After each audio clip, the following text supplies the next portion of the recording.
So we are going to go ahead and start.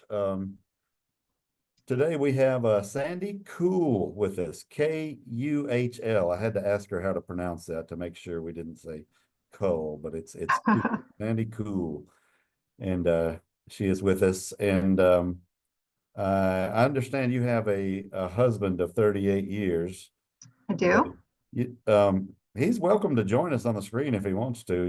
He could. We do that a lot of times with. I don't know if you will. There's the guy. There's the There he guy. is. He There's didn't take the, much time to jump in. that's right. That's right. Hi, Doug, right? Yeah, I had to make sure she didn't tell any lies about me. No lies, no lies, You only got to be truth. there to defend yourself now. Yeah. Yeah, When the husband's not there to defend themselves, but you don't know what's right. going to happen. So, Well, he may be able to pitch in a little bit too of some information, so I'll keep and him close by. so let me. So does Doug do any quilting or what's his role in this? He pretty much is, I call him my maintenance man. He likes to oil and, clean the rails and change my needles. And he does all that maintenance things that we're supposed to do to our machines daily, weekly, or when we use it. Well, that's Yeah, probably why we have not heard much from you in tech support. I work in tech support, and I don't recall talking to you guys. And one of the main things of keeping your machine running good is just good maintenance, which sounds like Doug is doing for you. Yes, he is. So let's go ahead and start out. Where are you guys located? Where's home? Home is about 40 to 50 miles northwest of St. Louis. It's a small town, and it's like St. Louis, St. Charles, and then Wentzville and Troy. So we're in Troy, Okay. Missouri. Okay, so you guys are fellow Missourians. I did not know that. Okay. Okay, yeah, yeah, We're doing the show from the same state then. we are. So, Sandy, how long have you been doing long arming? We bought our machine in 2010. So what is that? 15 years, 15 15 years. years now. Yeah. But Okay. I've been quilting for about 18. So, Okay. And what kind of quilting were you doing prior to getting your long arm?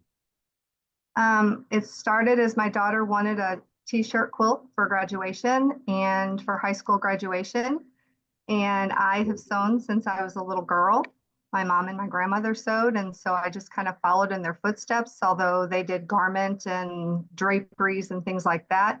But when my daughter wanted this t-shirt quilt, that's what got me going, and I went to make it. I made it. It was great, but I made it too big that I couldn't quilt it on my domestic machine like I thought. And so I hired someone out to do that. But that kind of got the bug of me going and making those for friends of my kids. And eventually, after about 2.5, 3 years, it was just too much to do them on my domestic machine. It took way too long, hurt my shoulders holding that heavy quilt. And told my husband, I said, I really need a long arm, or I'm going to have to give up what I love to do. And he was like, what kind do you want? So he was very supportive. And from there, we just started looking, and that's where it began. And when you first started, was your first long arm, was it a Gammill? It was. So we did some research, and I knew some people in the quilting world that had Gammills. And just from the research that we did, Gammill was to us the top of the line. It was more of an industrial type machine as far as the looks of it and everything. And doing what I was planning to do is to start a business with these t-shirt quilts. I felt I needed something that was going to last and hold up and, stand the test of time. Yeah, when you first mentioned t-shirt quilts, I kind of smiled because I talk to so many, probably there's not a day that goes by that when I'm working that I don't talk to somebody that tells me how much they hate doing t-shirt quilts. So what's your take on that? I love doing them. I don't mind them at all. I think through the years of making them, I've found the tricks and I've streamlined things. To me, it's backing those t-shirts and stabilizing things. And I truly don't have an issue with them. And, they quilt wonderfully on the Gammill. I can go around all my buttons that I might leave on or a zipper or things like that. So I can program, well, now I can, before it was hand guided, but, so I don't mind them at all. I enjoy them. So do you think with the t-shirt quilts that probably one of the most important things is that backing to give stability to it?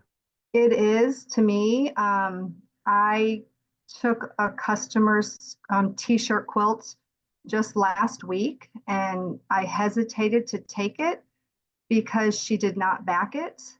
And, the stretch of it, her borders were all wavy and wonky. And so it was a challenge to do. So stabilizing is, to me, the number one thing you have to do with the t-shirt quilt. Gotcha. And when you started out, did you get your long arm? I take it you got your long arm specifically for business purpose and not just for personal. Yes, it was to start a business. And you were doing some business. You were running a business prior to actually having the long arm. It was small. It started with my daughters, and then friends wanted that. And I was like, well, how can I grow this? And so I started doing a craft show at a St. Louis high school craft show. And, the first year I got a couple quilts. The second year I did it, I got a couple more. And then people held on to my business card. I made business cards, and, from there, and it just grew word of mouth. And COVID hit. They canceled the show for a while. And at that point, I was ready to stop doing them because I was overwhelmed with the business of word of mouth and people holding on to those cards. So one of the best things for me was getting my long arm to, just make that process easier, producing a product that looked great. Never had an issue. So was getting a long arm a real game changer from what you were doing before? Definitely. Like I said, I was hand guiding. Doug would help me hold these quilts. Hours we would spend on our pool table, holding this and on trying to hand guide it, and it was terrible. My shoulders, my back hurt. And that's when we're like, and it's just been a game changer. So when I got the Gammill, when I purchased that, we did purchase it used. It had a stitch regulator on it, but it just streamlined it. It just made it so much easier. Even though I was hand guiding, it just took the pressures off my shoulders and my back, and it was great. And what model of machine you started with? It was a classic 26-inch throat, 14-foot bed. Was it the kind that had the little LCD screen on each end of it? No, it did not have any little screen. Right after we purchased it, we upgraded it to, I think, a Vision. It was just this little box of a machine, Okay. like deal. And then we upgraded again to, I think, the Vision 2. Okay. And I'm not sure if that was the Tablet. the tablet. Yeah, it was the tablet. And so then I had the tablet, and that was just a nice feature. It was just, touch screen and everything. And I did really like that.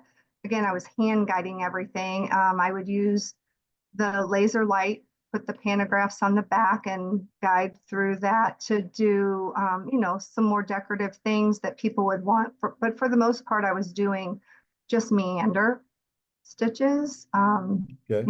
Dabbled in just my own, just fun playing with a little bit of custom, but never really did that at that point. And did you upgrade it from hand guided at some point? Yeah, so 2 years ago on February of 23, I always had this, I don't know if you want to say thing of I wanted to say the quilt was all done by me. I wanted to have my hand in that stitching. And so I never was technically really interested in a computerized machine.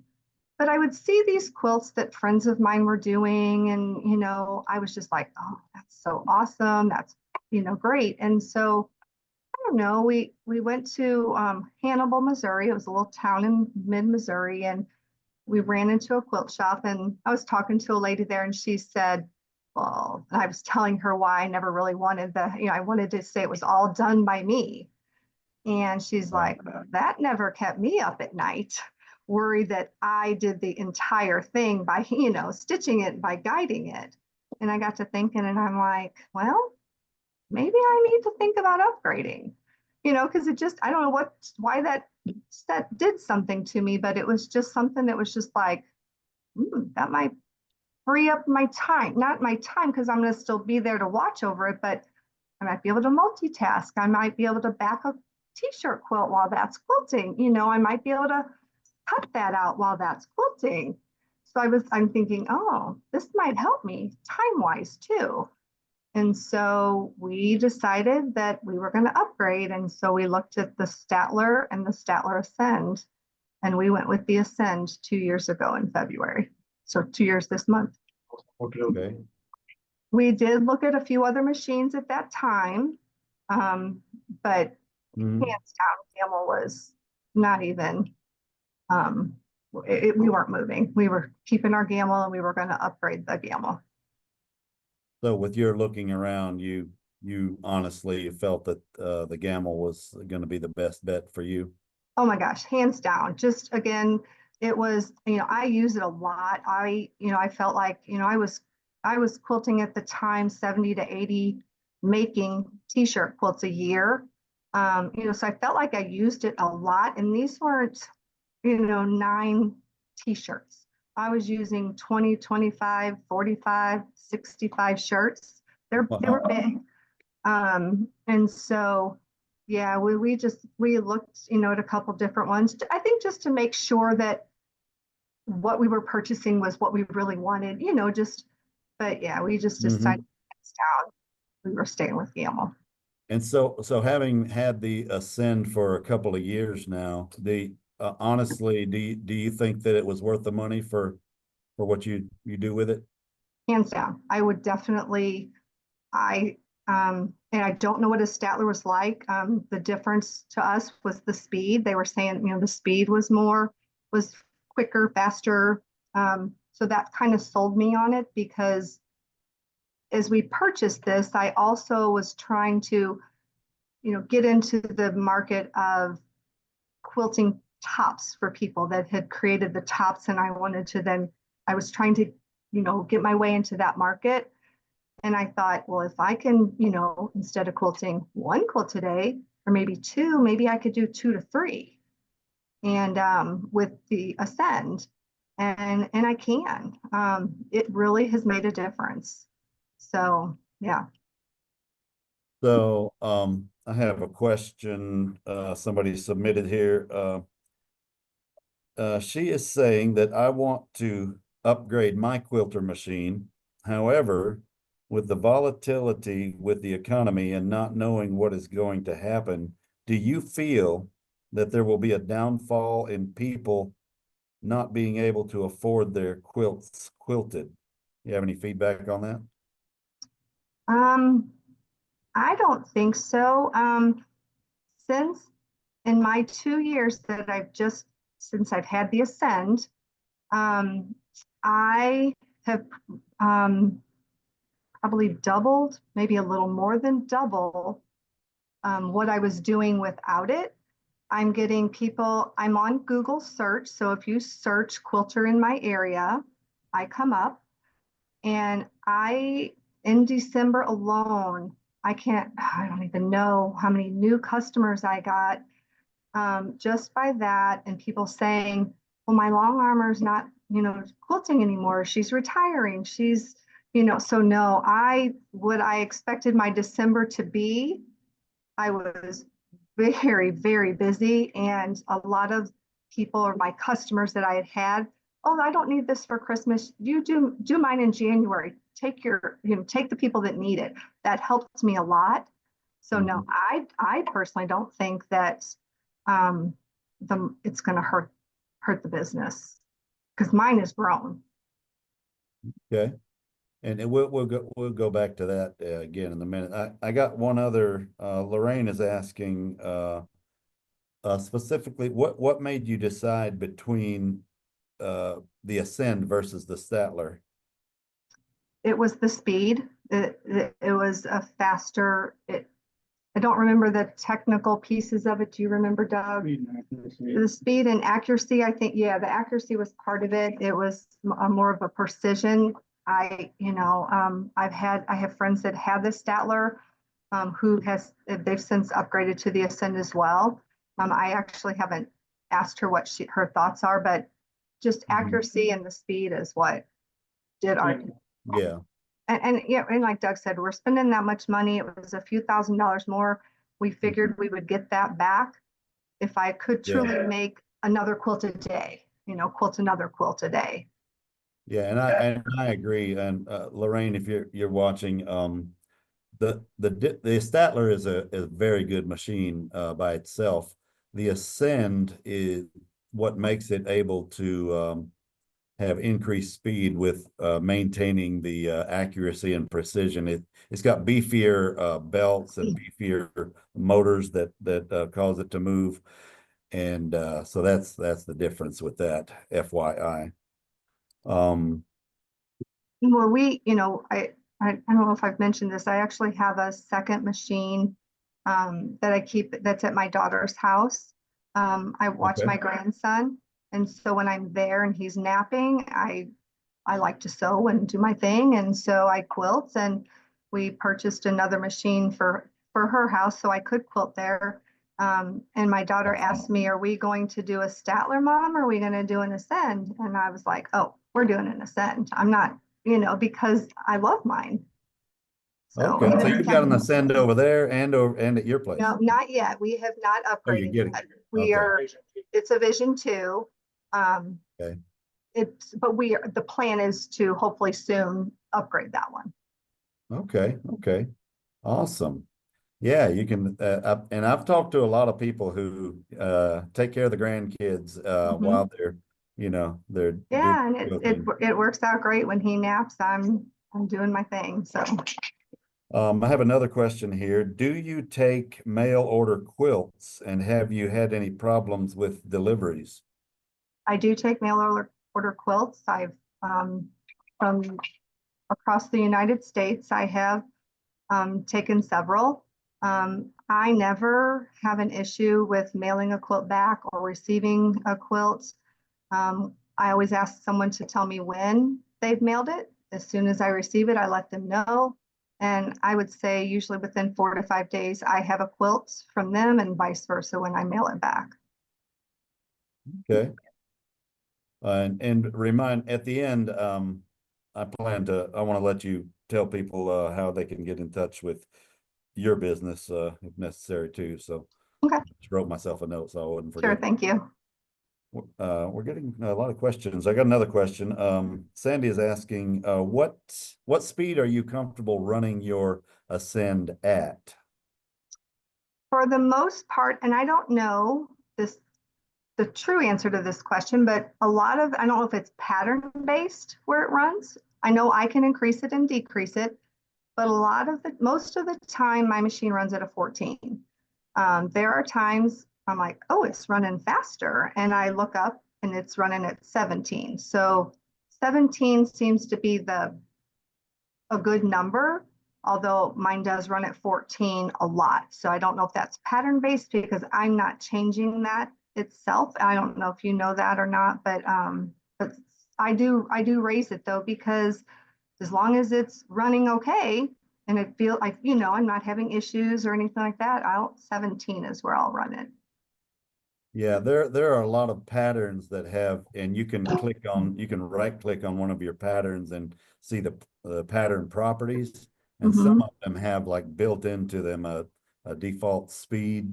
Okay. So that might be some of what you're seeing. And that's probably what it is. And A good median speed we usually recommend on the Ascend is a 15. It'll run at 17. Uh, Sometimes if there's some very fine patterns and stuff, it'll do better at a 15 rather than a 17. But yeah, Yeah, it's got that. and I think on that when I myself take it to a 17, it's not an intricate pattern. It's, more open and flowy or whatever. So I think that helps too, to be able to run it at that speed, not anything, like I said, intricate or a lot of stitching and starts and Yeah. stops and curves and so. Okay. Well, let's talk. Let's get back to the business thing. So when you first got your long arm, did you check ahead of time, or did you have a feeling? Did you know that there was enough long arm business available in your area to support, another long arm quilter, or what? Tell us a little bit about that, or did you So, just wing it? no, I mean, when I got into the t-shirt, business there, I was kind of winging it, hoping that it went, hoping that it did. But as I've gone along and when I upgraded, that was one of my things. I'm like, am I going to be able to keep the business and grow it and, keep it going and make it worth my while to spend that kind of money? And everybody said, you won't have any trouble getting customers. You really won't. And I have not. I don't. My plan You is to found do that to be true. yeah, oh, it definitely. And like I said, I mean, I don't advertise. It's word of mouth. I have a Facebook page. I have an Instagram, but I don't post to it. Honestly, I just don't have time. I would like to be able to grow it even more, but it's right now it's word of mouth. It's the Google search and repeat customers. Yeah, I've not had any issues of growing it or getting customers at all. And so word of mouth, what do you mean? Like people that you have quilted for, they kind of spread the Right. word? They'll say, oh, I'm looking for a longer, oh, well, use Sandy or go, call her and word of mouth like that, just friends telling friends and that way. I don't have my business card in quilt shops. I've not things I would like to do. Like, again, I watch my grandson and I do this and I'm busy. There is one local quilt shop that does have my name, and if people ask, they will give it out. But other than that, I'm not in quilt guilds to give my business card out or show my quilts. It's truly mine is word of mouth. So you're not really involved much with quilt guilds. Not yet. That is my plan when I only have the one right now, but when my grandkids are like in school full time, kindergarten, that's my plan then is to, start getting involved in the guilds more. Okay, so living your life and being involved with your family is important to you. Very. Mhm. Yeah. Yeah.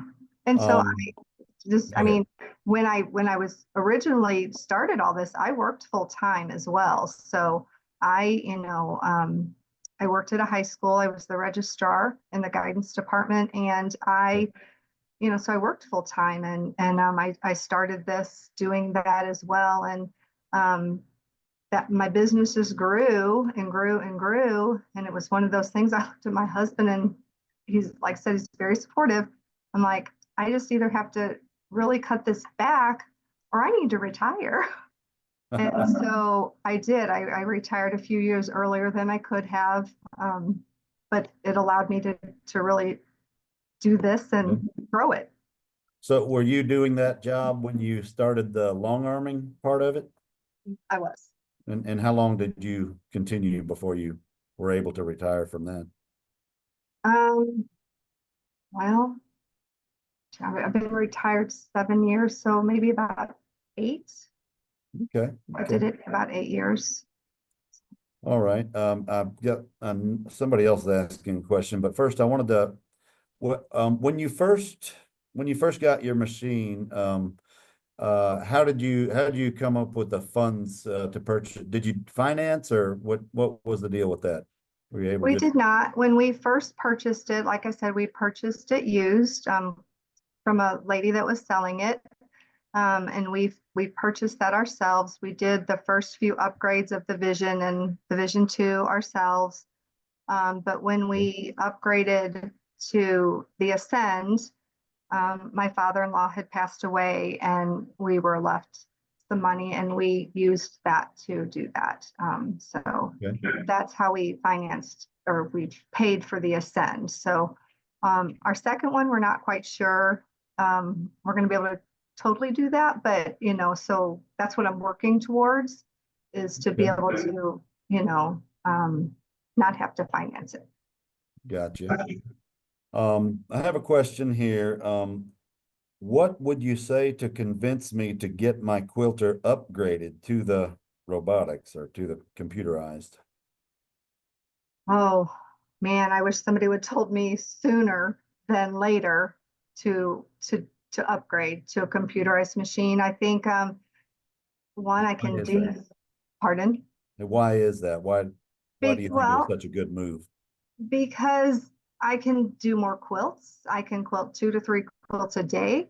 I can multitask. If I can start my machine, and I don't do this all the time, but I mean I do. It's like, I need to go start a pot of water to boil potatoes or cook dinner. I can run upstairs and do that, and I can be sewing on a project while it's quilting, and so I can multitask, and that has really helped a lot. So if you make quilts either for yourself or for a business, it's a game changer in time. It really is.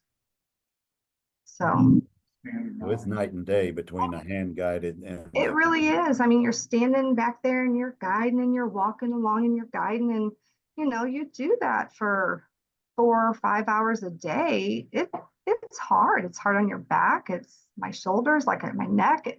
It was just starting to really wear on me too, I think. So it just maybe was timing as well. But man, if I would have known sooner to what a game changer it was for me, I wish I would have done it sooner. Awesome. How many hours a week, Sandy, would you say you work on quilting for others these days? It's 15 to 20, depending on the time of year. Right now, it's a little slower because we just got through the holidays, and I think people are on this rush to, get everything done for the holidays. Sorry, I have a dog. But come graduation, and then as the summer goes, it's a steady flow, and I can quilt 3 to 4 times a week, all day, 2 to 3 quilts a day. And once it comes October, people are starting Christmas, and it can really pick up. I mean, it did for me this year for sure. And do you nowadays do you do just edge to edge, or do you do any custom? Right now, the majority of what I do is edge to edge. I am starting to dabble into some custom.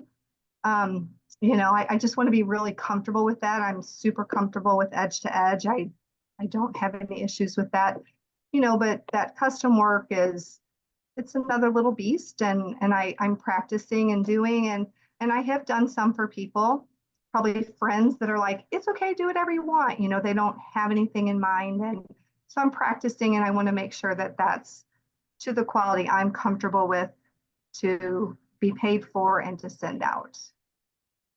Okay. So do you charge by the hour or by the square inch? How do you charge for your stuff? I charge by the square inch. I'm not sure what I'll do with custom. I'm toying with doing by the hour. By the hour. It's a lot more. A lot of time involved. A lot of time, and what I've done for people, it's very minimal. But what I have done is been, just square by the square inch, and I look at what I made and the amount of time I put into that. And granted, I'm probably a little slower than I will be once I'm more comfortable, but I'm like, oh, I didn't make what I think I should have made, So I'm thinking maybe by the hour is what I will do, but I haven't figured that out quite yet. Yeah, and I've heard many times from Andrew, who's often on this show with me. Mhm. He admonishes people to, charge what you're worth. Don't be afraid, because so many people cut their own legs out from under themselves by they hate to charge. Because they love to do it. That's where when I first started this, oh, I love to do it. It was my hobby, and I can't do all of this for my family. They don't need that many quilts. And so you're like, oh, I love to do it. So, but then it's like, if you're undercutting yourself, you're hurting the business. And I've learned that through the years. So I do my best not to do that. Well, and people, if you, like you say, the word of mouth that you have established, over these years, causes people, well, this is what they charge, that's the way it is. And Mhm. yeah, so I've had customers that would drive south, or they would drive to mid-Missouri to have quilts done. They were cheaper. And they would call me and they would ask my price, and I would tell them, and they were like, oh, that's more than what I'm paying. So they kind of want to get you to come down to what they were paying, driving an hour and a half to get to it. And I'm like, well, your time, your fuel to get there, I'm like, is it worth that to you? And I have gotten every one of those customers that questioned me or wanted me to, you could tell they didn't ask me to come down to that, but you could tell that's what they wanted. And I've not got anybody that said, no, that's okay, I'll keep driving, an hour and a half. you've And gotten every one of them. I've got every one of them, and they're good repeat customers. I mean, I can quilt 10 and 12 quilts. There's 3 of them that I quilt a lot for, and so they don't mind. So it sounds like for the people that are watching, would you recommend to not cut yourself short in that area? Oh, no, don't cut yourself short. No, definitely don't do that. So Sandy, can you, what would you estimate, like you do an edge to edge queen size quilt? How much would one of those cost, you think? Oh, I don't know. Hang on. Um, I mean, am I including like the batting or just the quilting Yeah, part? just the whole thing. The whole thing. Um, Queen, uh, 225, 230, somewhere in there, maybe. Okay. That's a rough guess. You could probably get more than that, I would think. But Yeah, maybe it's like 240. I'm not sure. A and lot I of mean, yeah, and I don't want to put you yeah, on a the lot of spot with people that. provide their own batting, Yeah. and I allow that. But I do provide batting if they want to purchase it from me. So I do have that as well for people. So yeah, it just kind of depends on. But yeah, I would say $200, and then the batting on top of that, maybe. Okay. So let me ask you, the amount of quilts that you do, are are you like in your largest amount now at this period of your life, that more than you've done before? Yes, And definitely. about how many quilts a year do you think you're? Last year, I did, I quilted 168 quilts. That's what I did last year. I, 160? I think that's pretty darn good for trying to build this, only having my ascend a couple years. And, so I mean, I really feel that I mean, I want it to be even bigger. But I was happy with that last year because that grew from the year before. So. Okay. I've got another listener with a question. What type of batting do you mainly use? I use mainly what I use is a 50/50. It's a bamboo cotton. I recently have purchased some Hobbs 80/20. It's not my favorite, but I had people asking for that. So it's a little bit cheaper. And I understand when you've got, a queen and a king size quilt and you're wanting me to provide that batting, if it's a little cheaper, that's what they go for. But I use a bamboo cotton and I love it. It's got a And so, really soft, it's got a great drape. gotcha. Do you you provide or sell supplies like the batting, wide back fabrics, etc., stuff like that? I don't provide the fabric for the backing. I have before people, they they just don't know what to buy. I have purchased that for people. I am at the fabric store a lot. And so if I'm there and they want me to, but they pay for it too. So, but I will do that and I will piece a back for someone if if they don't feel comfortable or it's just big and they're, whatever. So I'll piece it back for someone as well. And I do binding also. Okay, okay, awesome. So looking back on your last 15 years and more, even before that, what would you say has been the hardest part of growing your business or working your business? The hardest part, Something that's been difficult. Get me to update the website. Doug might be able to help you. did you hear what my husband just said?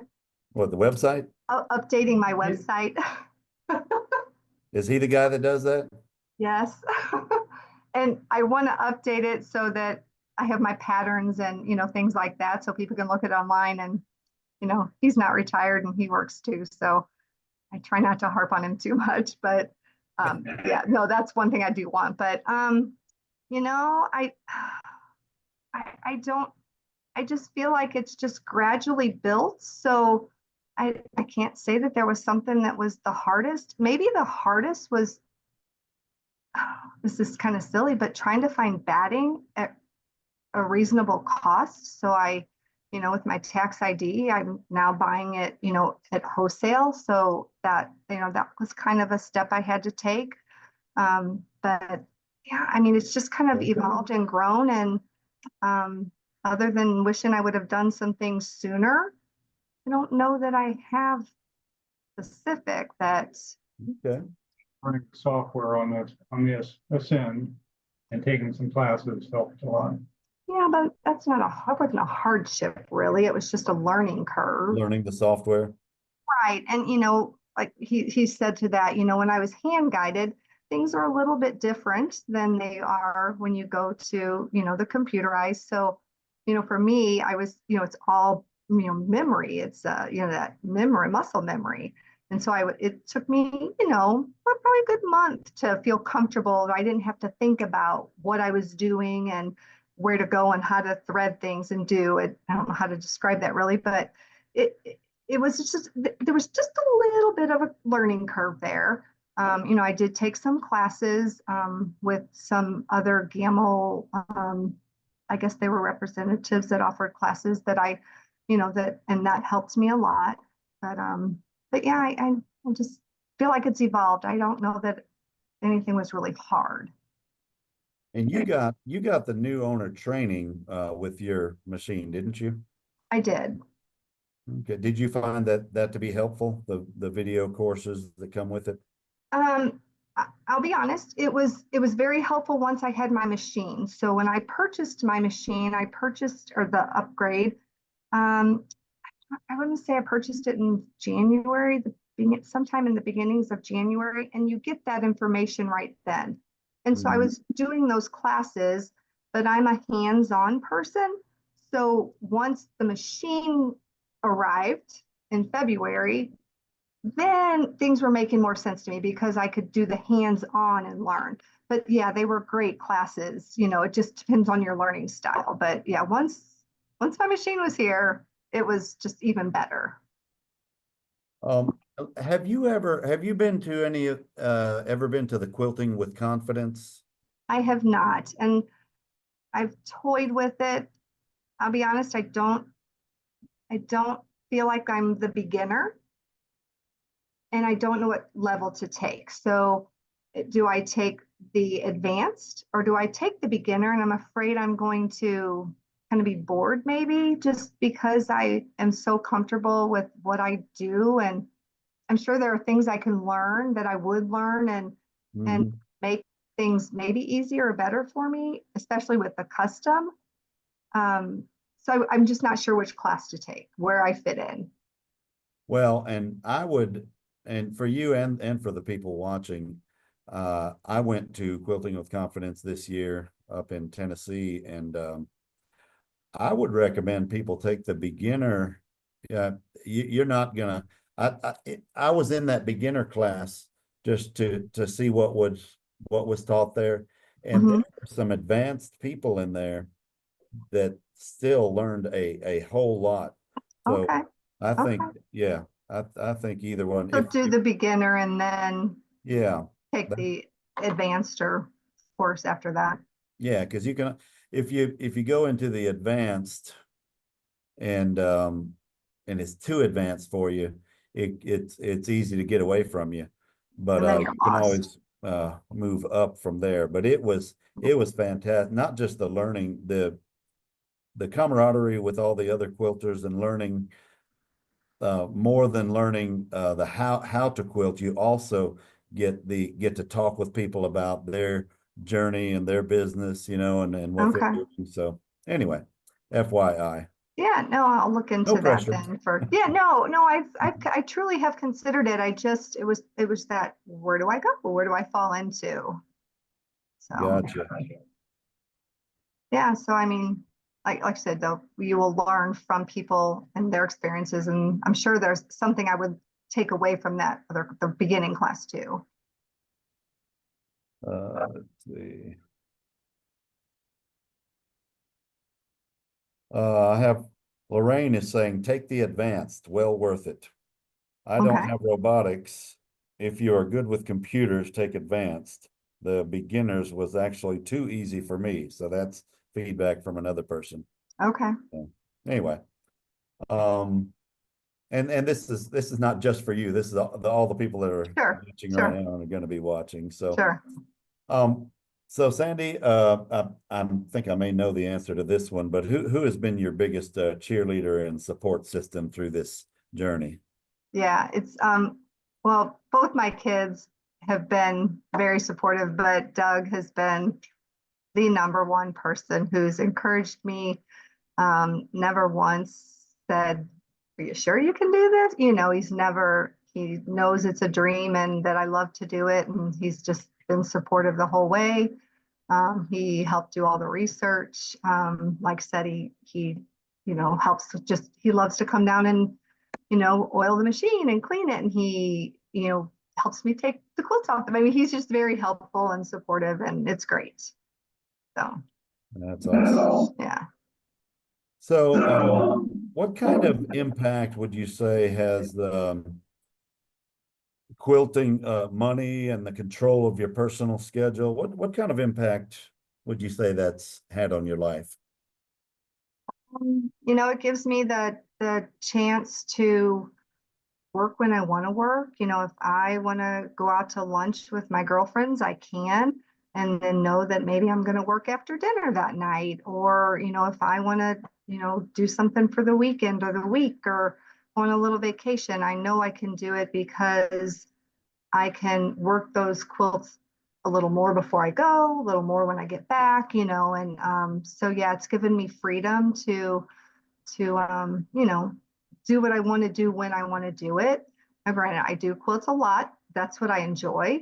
But like I said, I can, do the things that I never could do when I worked full time outside of the home. I couldn't do those things, and now I can because I have the freedom and the flexibility to do that. Sounds like it's had quite an impact on you.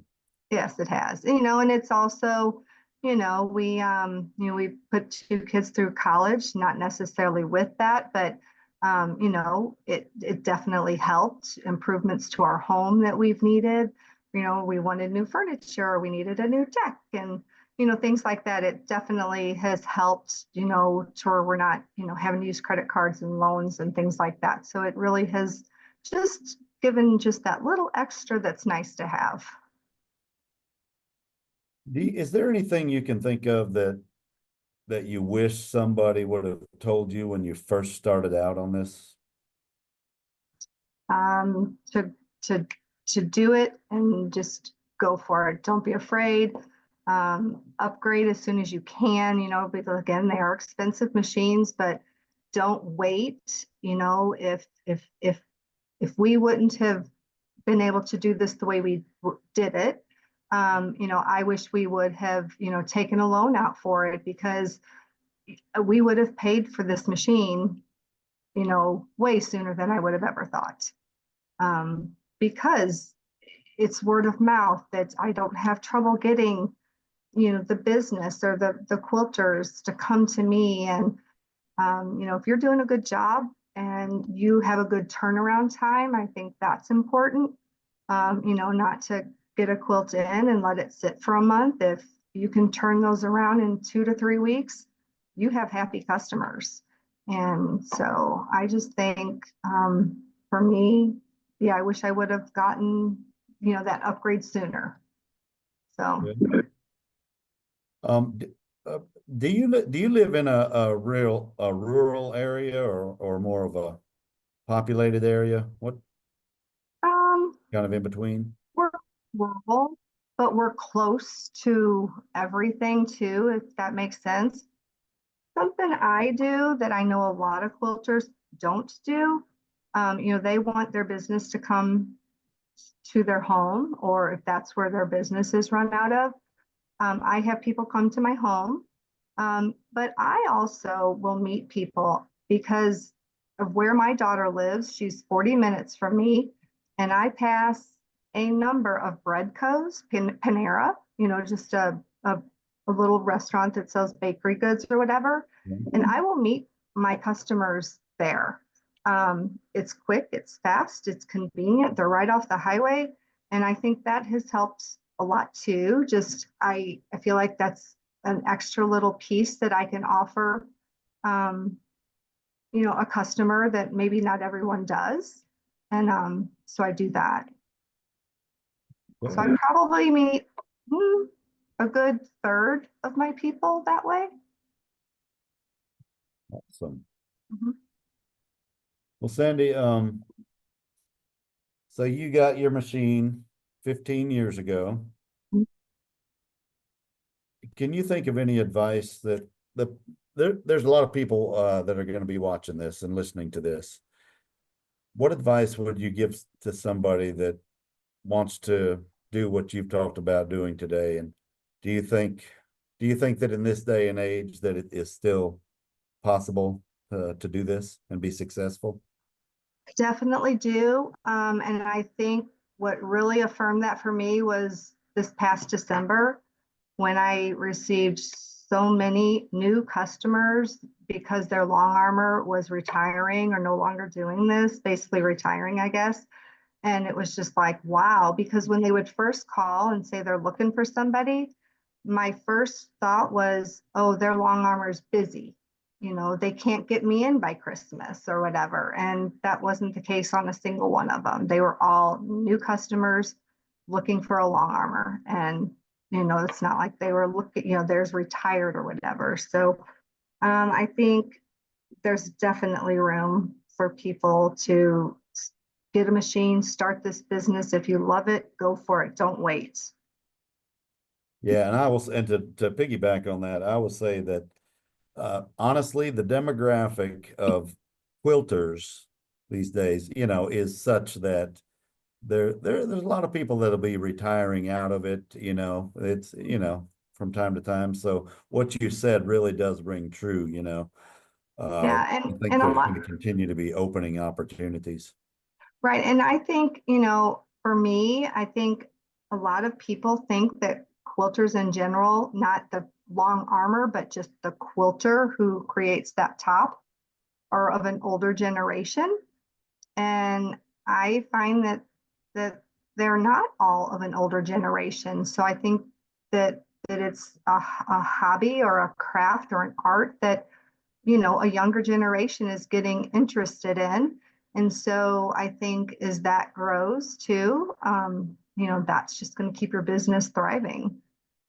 Yes, and that's true. We are seeing a lot of younger people coming in and becoming quilters running a business quilting. So I've seen a lot of that just since we've been doing this podcast. So yeah, Right. that rings So, true also. so I think that's, is helpful for people who are thinking, oh, but like I said, I really think if you love doing this, if you want to make this a business, I encourage you to jump in, and go for it. Don't wait because, like I said, I just in the 2 years that we purchased the Ascend, and I could just be able to do more. I've grown my business just in 2 years, and without advertising and doing the things that a lot of people do. So it's what I'd like to do, but it's grown without that. So you can do it too. Yeah, that's awesome. Well, Sandy and Doug, who's hiding off on the side there, um, thank you very much. I do want to give you the opportunity. Can you, is there a way that people can get in touch with you with your business? I have a website. It's Kuhl, Kuhl Stitches.com. So KuhlStitches.com. I like that. KUH, Right. It's a great name to play off of things like that, right? Yeah, yeah, I like that. I love that. Okay. Well, Sandy, I really appreciate it. I know that your sharing has touched a lot of people, as evidenced by a lot of people are just uh, putting a bunch of questions on here. So that is Well, if very anybody wants to reach out on my website, I have an email too on that. Sandy@KuhlStitches.com. Feel free to email me and I'll try and help you with what I can and answer your questions. okay. And they can find your email on that website. Yes. Okay, KuhlStitches.com, KUHL Stitches.com. Right.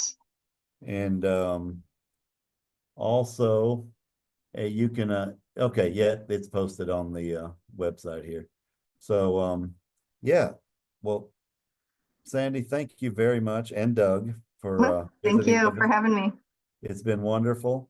And with that, we're going to go ahead and wrap up another episode of Quilting Business Success. And we will see you next time. Thank you very much. Bye-bye. Thank you. Bye.